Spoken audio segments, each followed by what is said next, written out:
नमस्कार दोस्तों, आज हम सुनाने जा रहे हैं एक दिलचस्प कहानी, कुएं का पानी।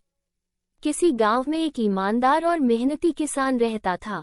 उसका नाम रामू था। रामू खेती बाड़ी करके अपना और अपने परिवार का पेट पालता था। उसकी दिनचर्या बहुत ही साधारण थी, लेकिन वो अपनी मेहनत से खुश था।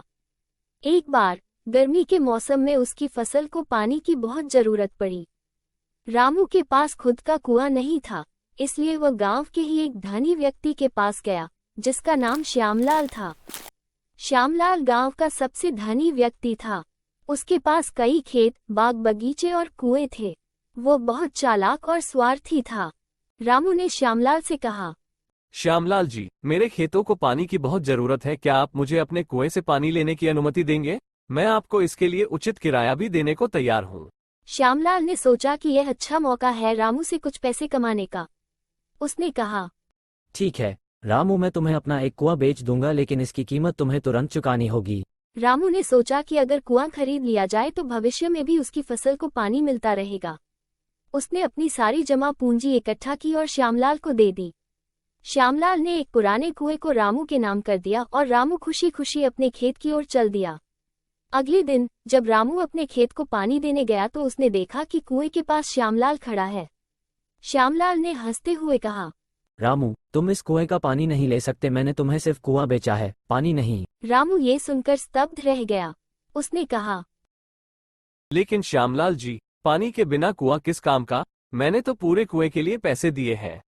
श्यामलाल ने चालाकी से कहा, मैंने तुम्हें केवल कुआं बेचा है, पानी नहीं। अब तुम्हें अगर पानी चाहिए तो उसके लिए अलग से भुगतान करना होगा। रामू बहुत परेशान हो गया और उसने गांव के सरपंच के पास जाने का निश्चय किया। सरपंच एक न्यायप्रिय व्यक्ति थे। रामू ने उन्हें पूरी घटना सुनाई। सरपंच ने श्यामलाल को बुलाकर पूछा, श्यामलाल, क्या तुमने रामू को कुआं बेचा है? श्यामलाल ने कहा, हाँ, मैंने कुआं बेचा है, लेकिन पानी नहीं। सरपंच ने कुछ देर सोचा और फिर मुस्कुराते हुए बोले, श्यामलाल, तुमने रामू को कुआं बेचा है और पानी उसमें तुम्हारा है।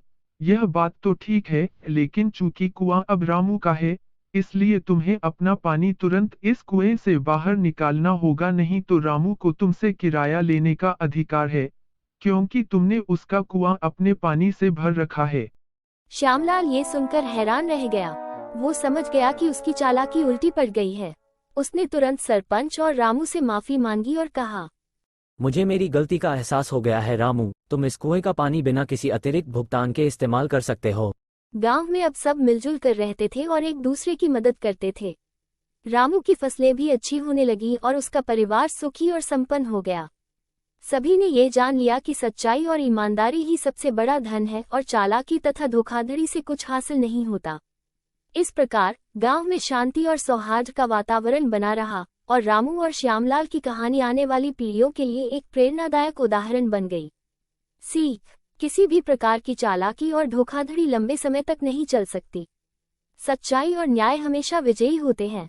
ऐसी और अधिक मनमोहक और नैतिक कहानियों के लिए लाइक, शेयर और सब्सक्राइब करना न भूलें। धन्यवाद।